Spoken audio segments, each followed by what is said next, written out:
Rev up your engines!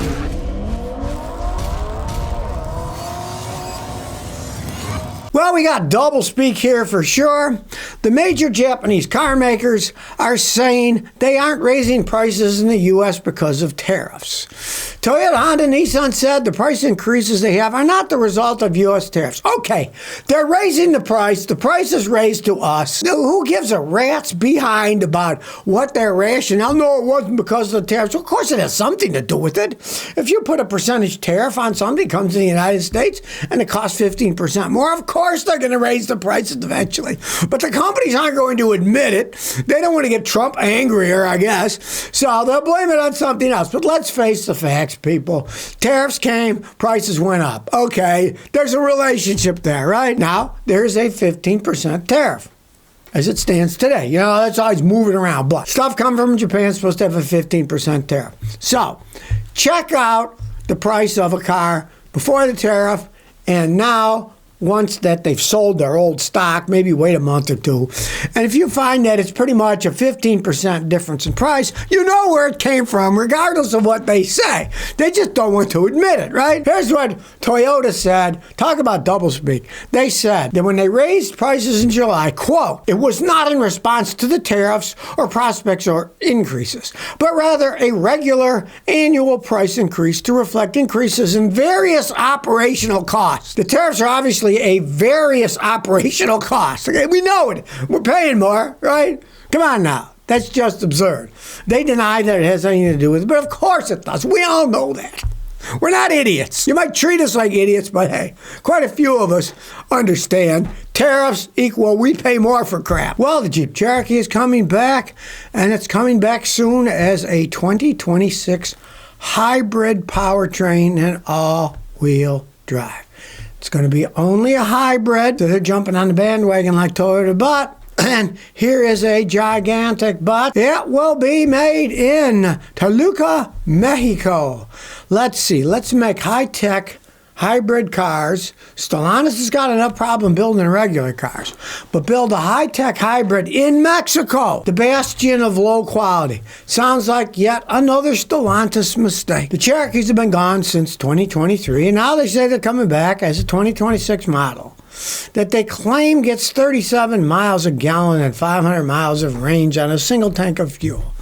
Now, that's what they claim. I wouldn't believe it until I drove one. They're rather big vehicles, right? It's the same large platform that they're using in their Wagoneer S EV. If you know, it's a massive failure.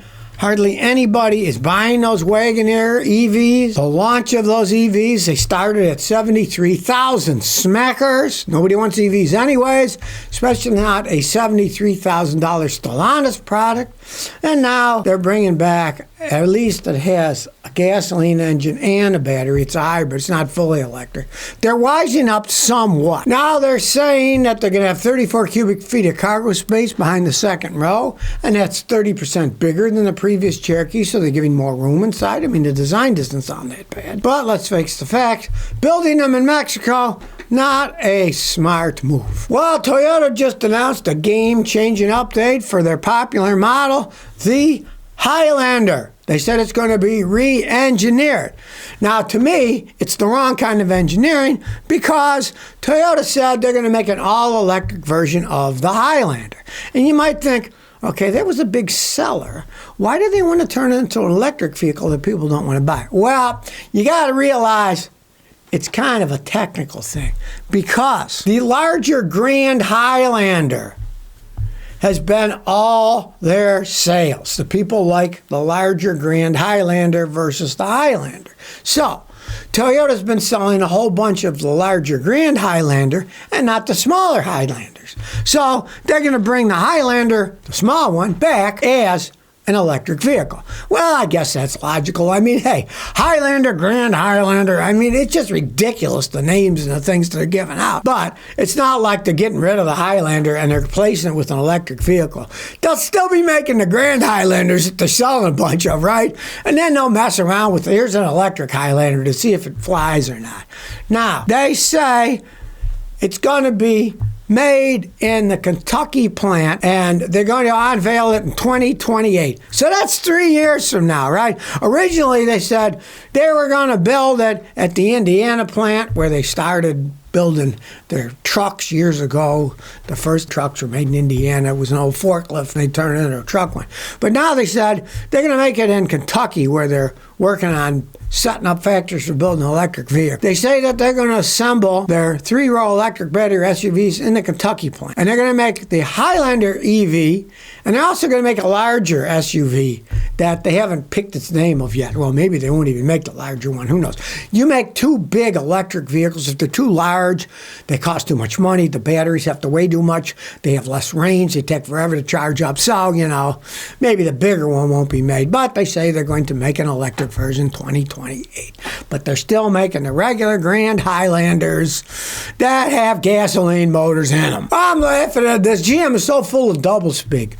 They're bringing back the Chevy Bolt, right? And what does GM say?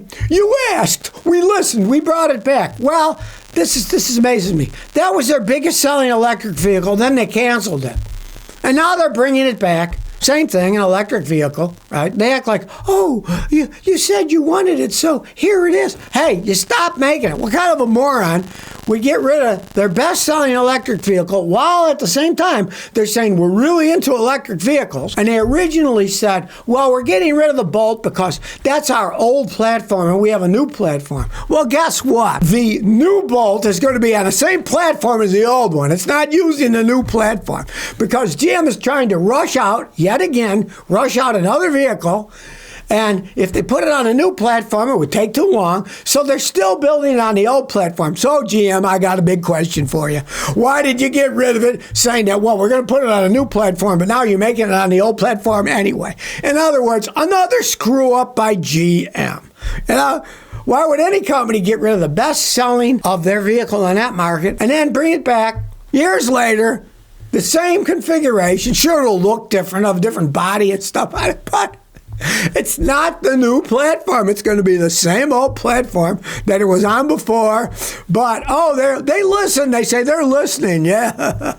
I don't know what they're listening to. Maybe they hear voices in their head, and that's why they screw up all the time. Well, the tariff wars go on. Canada now has dropped many of its retaliatory tariffs on the United States. Canada said Friday it was dropping most of its counter tariffs of 25% on U.S. goods. Now, it's not on steel and aluminum stuff because we still have the 25% duty on steel and aluminum of stuff coming from Canada to the United States. So Canada still has a 25% tariff on U.S. steel and aluminum. At least they're keeping it in place now. Now there's some kind of a deal going on in the near future of the U.S., Canada, and Mexico trade, so I suppose there's going to be all kinds of stuff going on that. But the Canadians, at least, they're dropping some of the tariffs, giving a goodwill for it. I mean, it's just kind of crazy. Why? If you really look at it from a logistical standpoint, okay, the Canadians are taxing the steel and stuff 25%. We're taxing their 25%, which we started, right? That just means that both countries are going to pay 25% more for their products. And what is that? Eventually, it just turns out to be a tax on us in the United States as consumer and Canadian consumers paying more tax.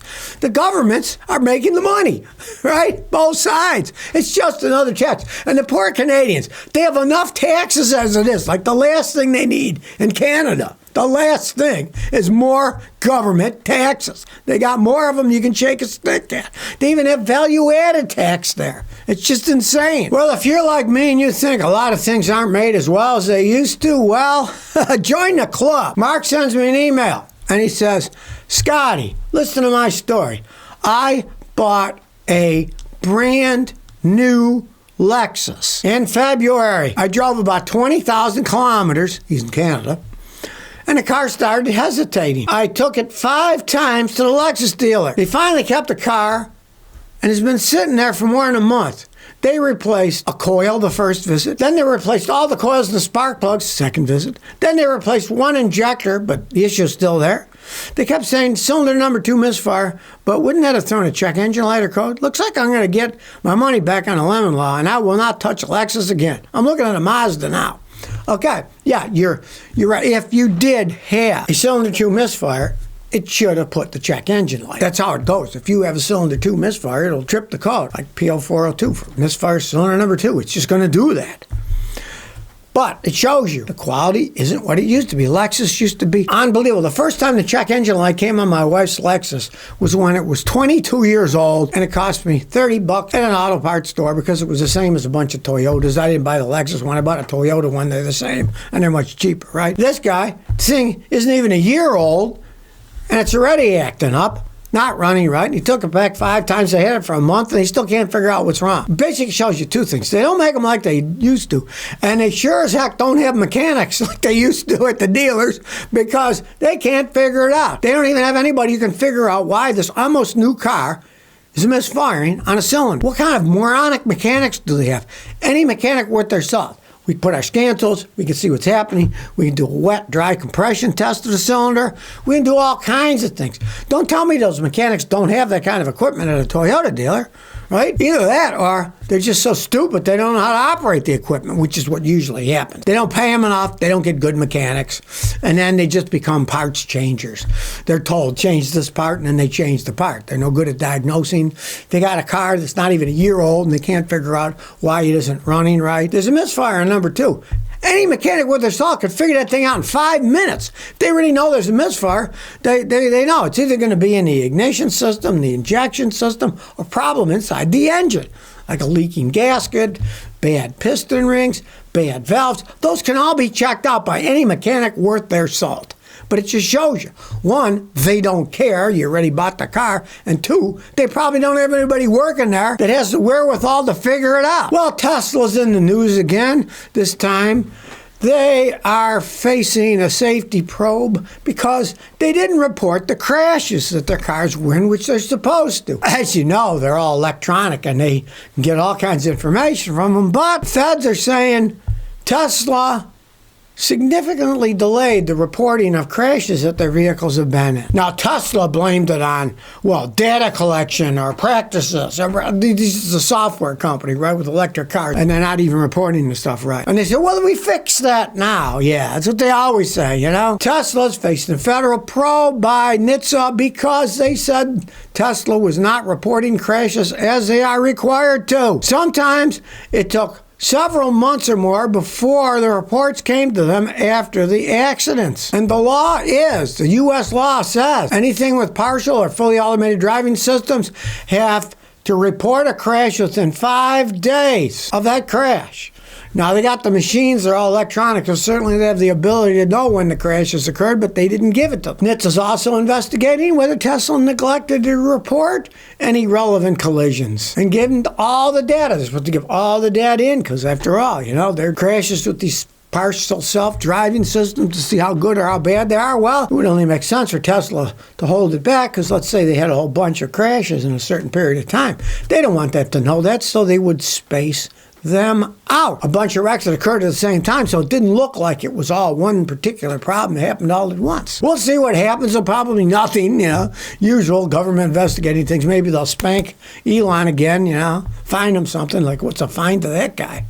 They could fine him $50 million. It's like fining me a nickel. Now, here's a warning. Be careful where you buy your car parts. As a man called Weedle sends me an email and says, Scotty, I got a 2007 Toyota.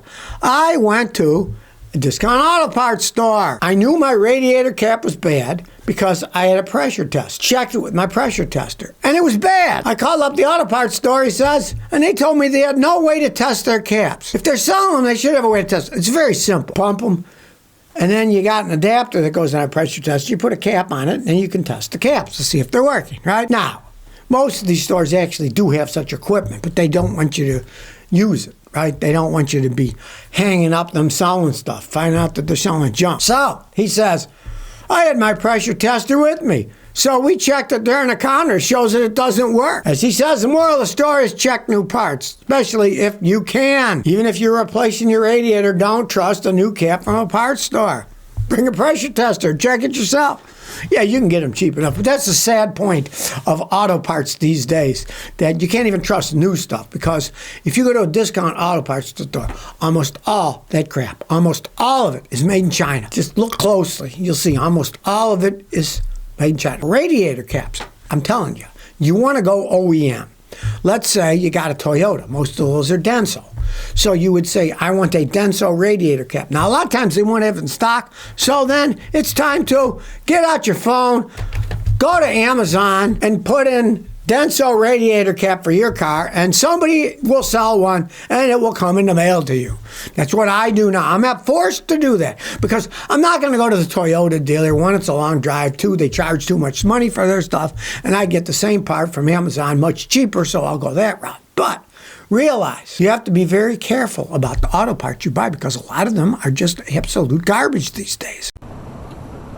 So if you never want to miss another one of my new car repair videos, remember to ring that bell.